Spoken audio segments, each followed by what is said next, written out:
Hello दोस्तों, मैं Kumar hero sir आप सभी को अपने इस यूट्यूब चैनल पर एक बार फिर से स्वागत करता हूं। और आज हम आप लोगों के लिए वेक्टर चैप्टर से ही रिलेटेड इम्पॉर्टेंट टॉपिक्स को लेकर आया हूं।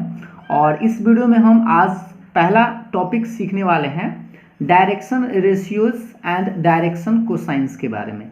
इसको हिंदी में बोलते हैं दिक् अनुपात एंड दिक् कोसाइन।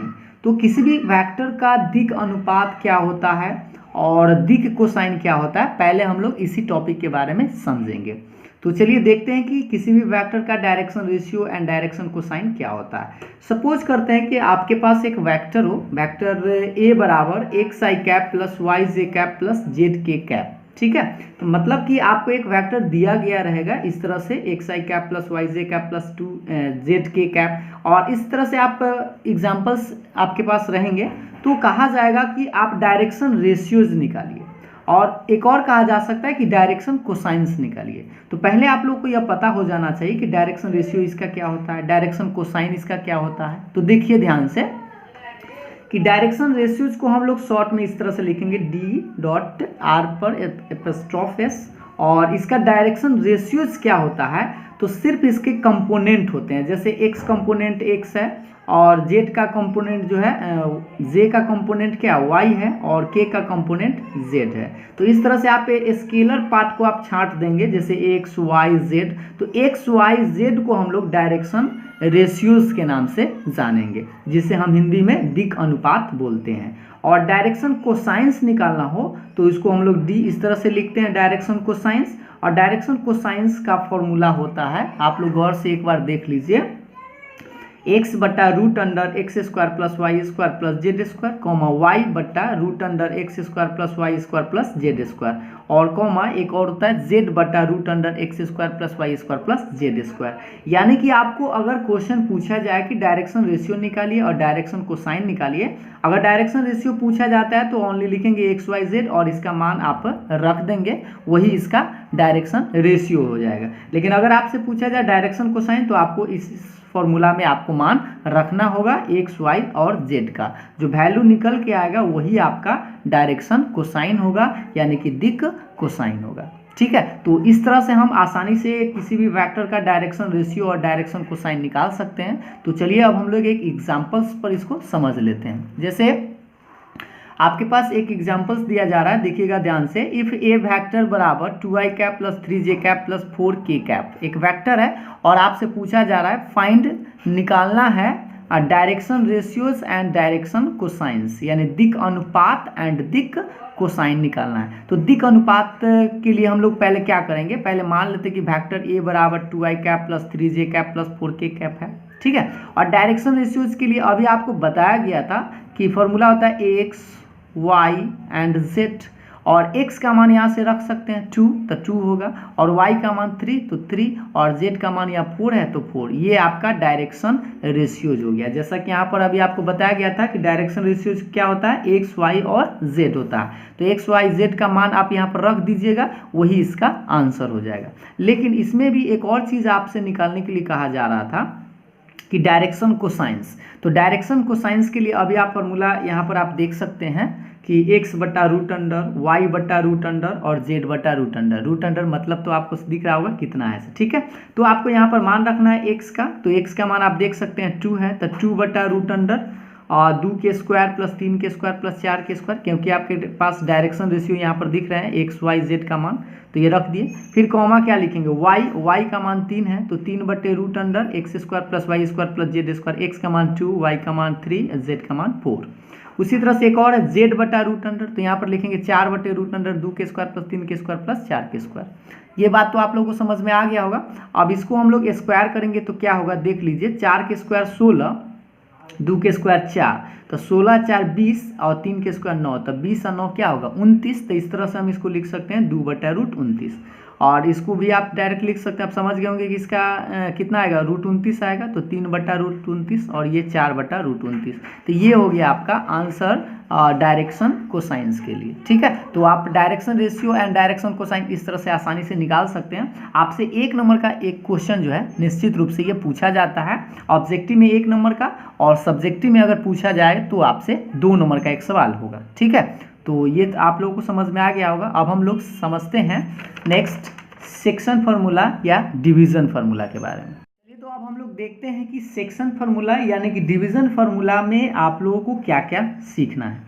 तो देख लीजिए, पहला आप लोग जानते हैं डिवीज़न फार्मूला दो तरह के होते हैं, एक इंटरनली डिवीज़न होता है और एक एक्सटर्नली होता है। तो इंटरनली मतलब होता है अंत विभाजन और एक्सटर्नली मतलब होता है बाह्य विभाजन। ठीक है, तो आपको क्या क्या कैसे क्वेश्चन रहेगा और हम लोगों को क्या उसमें पता होना चाहिए, जिससे कि हम आसानी से जो पूछेगा क्वेश्चन में वो आप आसानी से निकाल सकते हैं। तो पहले हम लोगों को डिवीज़न फार्मूला को अच्छा से समझ लेना है। जैसे सपोज कीजिए कि आपके पास एक लाइन है और उस लाइन का नाम दिया गया है P और Q। ठीक है, और ये जो दोनों लाइन को मिलाने वाला पॉइंट्स है वो P है और Q है। ये आपके पास दो पॉइंट्स पता रहेंगे।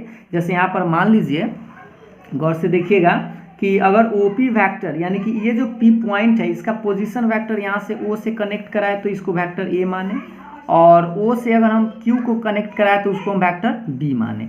और ये आपसे पॉइंट पूछा जाएगा, इस R का पॉइंट पूछा जाएगा, और ये रेशियो जो है M रेशियो N है। ठीक है, मतलब अनुपात कितना है, M अनुपात N है।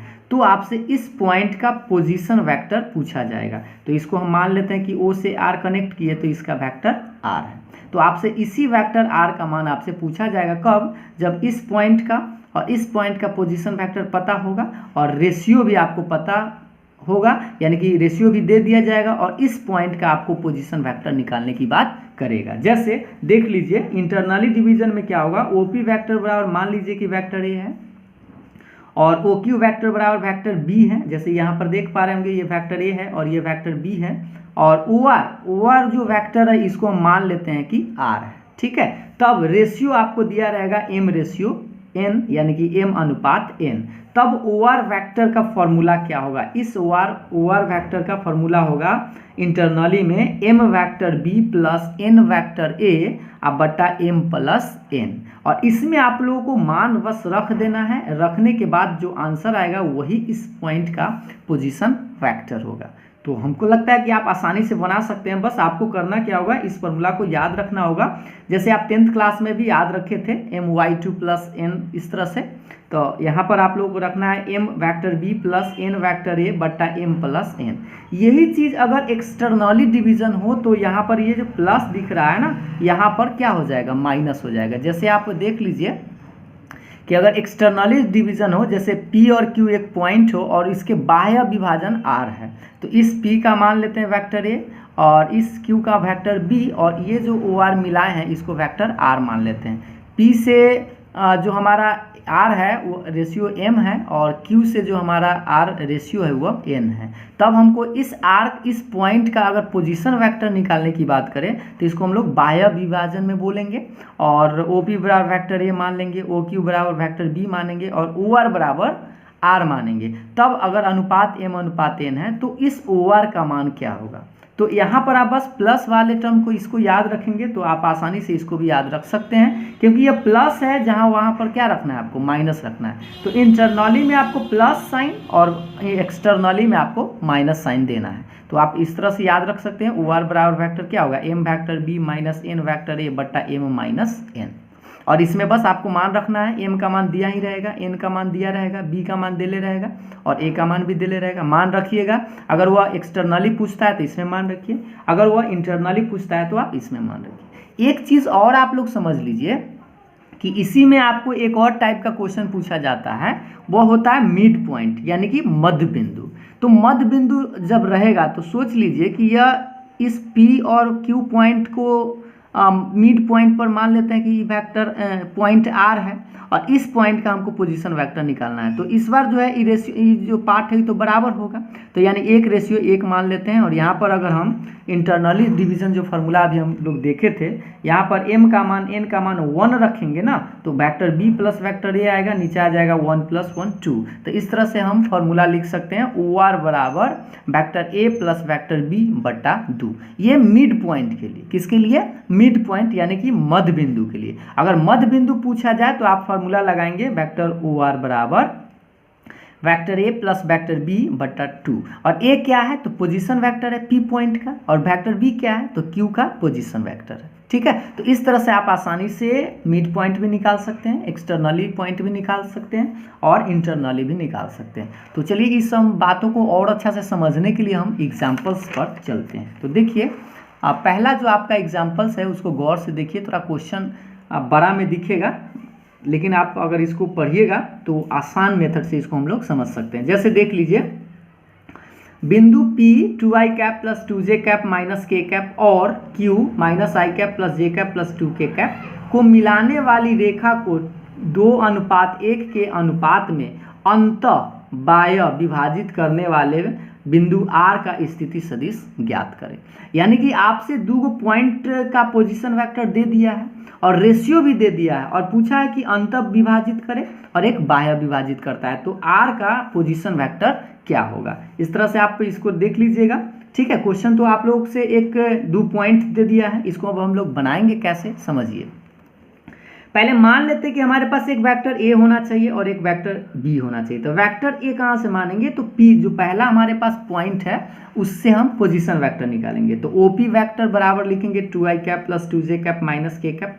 जो आपके पास वेक्टर पता हो इसको हम लोग ओपी मान लेते हैं, और जो एक और दूसरा जो वेक्टर पता है पॉइंट का उसको वेक्टर बी मानते हैं। तो ओ क्यू वेक्टर बराबर होगा minus i cap plus j cap plus 2k cap. तो वेक्टर ए और वेक्टर बी का मान तो हम लोगों को पता हो गया। अब हम लोगों के पास रेशियो की जरूरत है, तो रेशियो आपको दिया गया है, देख सकते हैं रेशियो 2:1 है। तो यहाँ पर हम लिख दिए 2:1। m का मान 2 हो गया और n का मान 1 हो गया। अब आप सोचिए कि आप पहला नंबर बनाइएगा इंटरनली डिवीजन। तो इंटरनली बनाइएगा तो आपको फॉर्मूला याद हो गया होगा, ओ आर वेक्टर बराबर क्या होगा, वेक्टर आर मान लेते हैं इसको, formula m vector b plus n vector a बट्टा m प्लस n। एक बार फॉर्मूला को आप देख लीजिए, फॉर्मूला यही है और इस फॉर्मूला में हम लोगों को मान रखना है। जैसे यहाँ पर हम लिख लिए हैं formula m vector b plus n vector a बट्टा m प्लस n, और इसमें आप मान रखिए m मतलब यहाँ पर आप दिख रहा है 2, तो 2 रखिए, और ये है वेक्टर b, और वेक्टर b का मान आप लोगों को यहाँ से रखना है, देख लीजिए ये है वेक्टर b का मान। तो ये है minus i cap plus j cap plus 2k cap, यहाँ लिख दिए minus i cap plus j cap plus 2k cap plus, और n का मान यहाँ दिख रहा है क्या है 1 है, तो n का मान 1, और हमको रखना है वेक्टर a का मान। तो वेक्टर a का मान आप देख सकते हैं 2i cap plus 2j cap minus k cap है। अब आपको इसी को सोल्व करके आंसर निकालना है। तो क्या करें, पहले इस 2 से गुना करें, तो minus 2i cap plus 2j cap plus 2 दूना 4, और 1 में गुना करेंगे तो ये सब टर्म तो ऐसा ही रह जाएगा, और बट्टा में ये 2, m का मान 2 रखिए, n का मान 1, 2i क्या होगा 3। अब इसको आप जोड़ घटाव कर सकते हैं, तो 2i माइनस 2i तो कैंसिल हो जाएगा, तो इसीलिए हम इसको 0 इंटू आई लिखें, और 2j प्लस 2j तो 4j, और 4k में से घटेगा तो 3k। ठीक है, और बट्टा में 3। आप चाहे तो इसको आप टर्म को छोड़ सकते हैं, इसको आप डिवाइड कर सकते हैं, 4/3j कैप प्लस इसमें भाग दीजिएगा तो 3 से 3 कट जाएगा, तो सिर्फ और सिर्फ k कैप। ये हो गया आपका आंसर इंटरनली डिवीजन में। ठीक है, तो अब एक्सटर्नली डिवीजन में भी देख लीजिए। तो देखिएगा ध्यान से, एक्सटर्नली डिवीजन में हम लोग लिखेंगे बाह्य विभाजन में वेक्टर ए बराबर लिख दिए, फिर से वेक्टर बी बराबर, और रेशियो आपको 2:1 ही रखना है, m का मान 2, n का मान 1। बस इसमें आपको फार्मूला यूज करना है एक्सटर्नली डिवीजन का। तो एक्सटर्नली डिवीजन में आप लोग देख सकते हैं m vector b minus n vector a बट्टा m माइनस n। m का मान क्या है 2 है, तो 2 रखेंगे, और b वेक्टर का मान यहाँ पर आप देख सकते हैं minus i cap plus j cap plus 2k cap, minus n का मान क्या है 1 है, तो 1, और वेक्टर a का मान आप देख सकते हैं 2i cap plus 2j cap minus k cap, यहाँ रख दिए, और बट्टा में m माइनस n यानी 2 माइनस 1। पहले इसमें 2 से गुना करेंगे तो minus 2i cap minus 2j cap 2 दूना 4k कैप, और इसको आप गुना कीजिए तो माइनस 2i माइनस में 2j, और ये माइनस माइनस मिलके प्लस हो जाएगा, और बट्टा में इसको हम अगर घटाएं 2 में से 1 घटाएंगे तो 1 रहेगा। अब इसको जोड़ घटाव कीजिए, तो माइनस 2 कितना होगा -4, 2 और 2 ये तो कट जाएगा, तो इसको हम काट देते हैं, 4 में और 1 जोड़ेंगे तो कितना होगा 5, और बट्टा में तो 1 रहेगा, और बट्टा में 1 लिखिए चाहे नहीं लिखिए, तो इसका आंसर क्या आएगा -4i cap plus 5k cap. ठीक है, तो इस तरह से आप एक्सटर्नली डिवीजन और इंटरनली डिवीजन में आराम से बना सकते हैं। अब हम लोग नेक्स्ट एक और इसी टाइप का क्वेश्चन देखते हैं जिसमें कि आपको मिड पॉइंट पूछा जाएगा। ठीक है, तो देखिएगा मिड पॉइंट कैसे पूछा जाता है। जैसे बिंदु P एंड क्यू जो दिया गया है, पी पॉइंट और क्यू पॉइंट दे दिया गया है, को मिलाने वाली रेखाखंड का मध्य बिंदु ज्ञात करें। Find the mid point of the line segment joining the points P and Q, यानी पी और क्यू को मिलाने वाली रेखा का मध्य बिंदु निकालना है। तो पहले हम क्या करेंगे, हमारे पास दो पॉइंट है, तो इस पॉइंट को पहला मान लेते हैं वेक्टर ए पोजीशन वेक्टर निकालेंगे और एक वेक्टर बी निकालेंगे।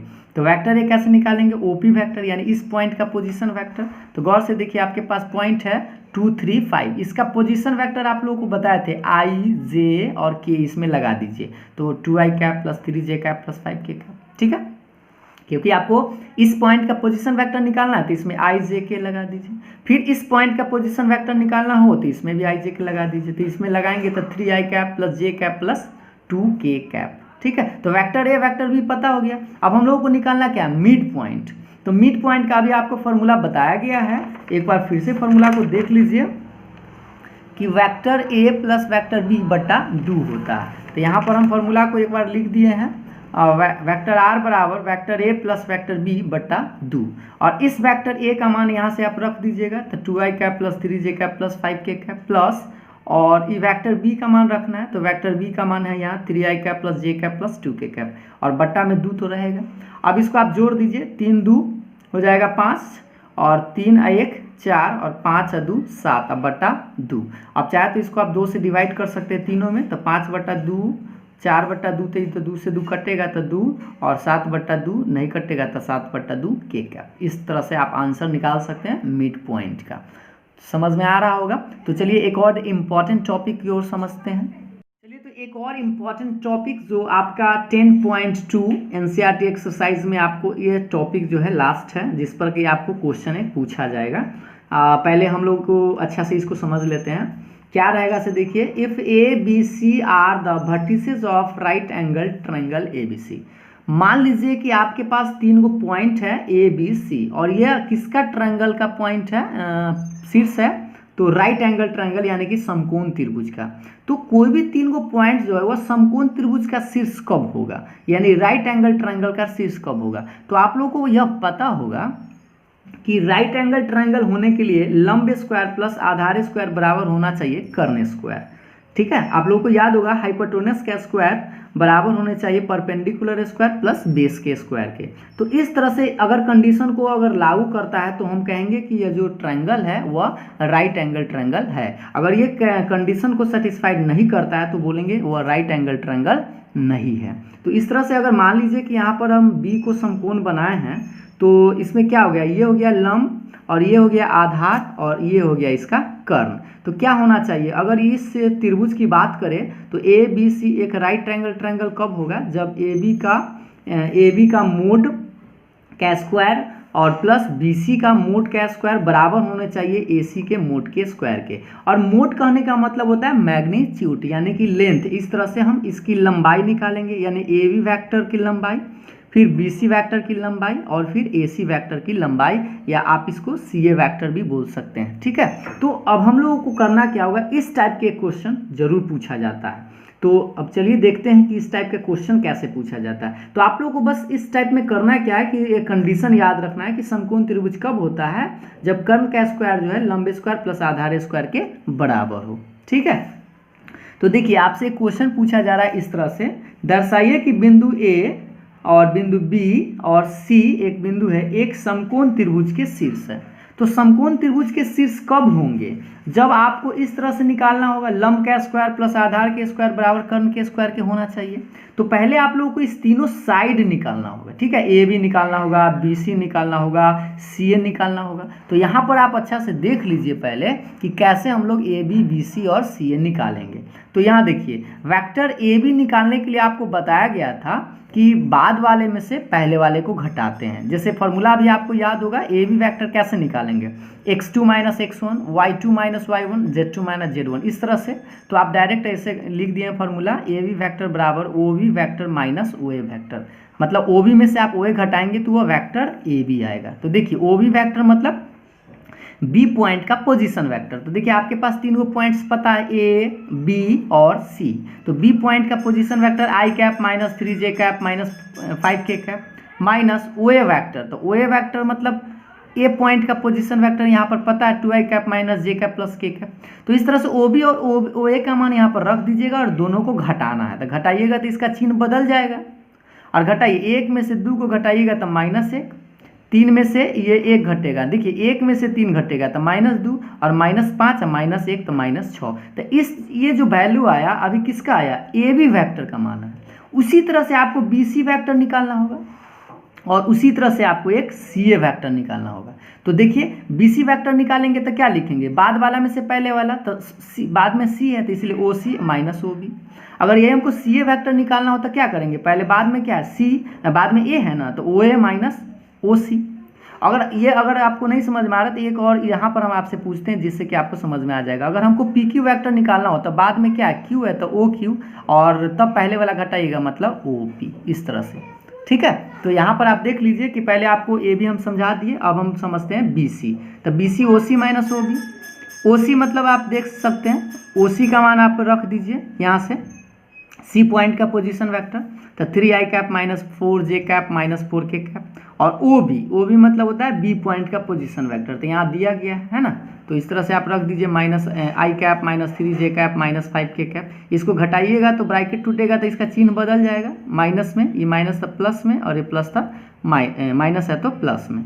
अब घटाइए, 3 में से 1 घटेगा तो 2, -4 गो प्लस 3 गो, तो 3 में से 4 गया तो -1 और 5 में से 4 घटेगा तो +1। इस तरह से आप बी सी निकाल लिए। अब हम लोग समझते हैं सी ए कैसे निकालेंगे। तो सी ए वैक्टर निकालने के लिए ओ सी माइनस ओ ए वैक्टर, ठीक है, ओ ए माइनस ओ सी। तो ओ ए का मान आप मतलब ए पॉइंट का पोजीशन वेक्टर यहाँ से लिख सकते हैं 2i cap minus j cap plus k cap यहाँ से। और ओ सी वैक्टर, ओ सी मतलब सी पॉइंट का पोजीशन वेक्टर, यहाँ से भी आप मान रख दीजिए, यही है, ठीक है। और 3i cap minus 4j cap minus 4k cap. अब इसको घटाएंगे तो ब्रैकेट टूटेगा तो माइनस में, माइनस था प्लस में और ये माइनस माइनस प्लस में। घटाइए, 2 में से 3 घटेगा तो -i और -1 जे में से 4 गो, यानी 4 में से 1 घटेगा तो 3 और 4 1 5। तो क्या आंसर आएगा, -i कैप और +3j कैप और +5k कैप। तो यहाँ पर हम लिख दिए हैं, वही देख लीजिए गौर से कि -i कैप और प्लस में 3j cap plus 5k cap, ये हो गया आपका सी ए वैक्टर का मान। तो हम लोग तीनों निकाल लिए, A B vector, B C vector और सी ए वैक्टर। अब तीनों का मैग्नीट्यूड निकालते हैं। मैग्नीट्यूड इसलिए कि हमको लेंथ निकालना है, मतलब लंबाई चौड़ाई निकालना है ना। तो देखिए ए बी वैक्टर का फॉर्मूला आपको याद होगा मोड निकालने का, √x² + y² + z²। x का मान यहाँ से आप देख लीजिए ए बी से, तो कितना है -1 -2 -6। तो -1 -2 -6 का स्क्वायर, तो -1 का स्क्वायर +1, 2 के स्क्वायर 4 और 6 के स्क्वायर 36। सब प्लस में होगा, 36 4 40 1 41। तो इस तरह से √41 आया, लेकिन मोड ए भी आया। तो हम इस रूट को हटा देते हैं, दोनों तरफ स्क्वायर कर देते हैं, तो इधर आ जाएगा ए बी का स्क्वायर बराबर कितना, सीधा 41 आ जाएगा, ठीक है। इस रूट को स्क्वायर करेंगे दोनों तरफ, तो इधर स्क्वायर हो जाएगा और इधर रूट हट जाएगा। तो इस तरह से ए बी का स्क्वायर हम लोग निकाल लिए, ठीक है, इसके जैसा। तो अब हमको बी सी का स्क्वायर निकालना है। तो बी सी का स्क्वायर निकालने के लिए पहले आपको मोड निकालना होगा।